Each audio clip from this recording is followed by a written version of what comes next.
Friends, வஞ்சரம் fish ஒரு நாளைக்கு இந்த ஸ்டைலில் செஞ்சு பாருங்கள். இதுக்கு தேவையான மசாலாவை நம்ம முதல்ல அரைச்சி எடுத்துக்கலாம். இதுக்கு நம்ம தேங்காய், வெங்காயம், மிளகு, சீரகம், தக்காளி எல்லாத்தையும் சேர்த்து அரைச்சி முதல்ல எடுத்துடலாம். அதுக்கப்புறம் மிளகாய்த்தூள், உப்பு, மஞ்சத்தூள், இஞ்சி பூண்டும் அரைக்கும் போதே சேர்த்து அரைச்சிக்கலாம். இதெல்லாம் இந்த மாதிரி நல்லா மிக்ஸ் பண்ணி வச்சுக்கோங்க.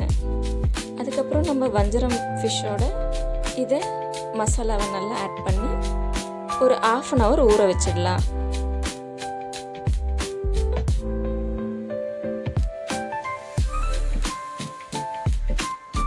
அதுக்கப்புறம் நம்ம நல்லா தவா ஃப்ரை பண்ணி எடுத்துக்கலாம்.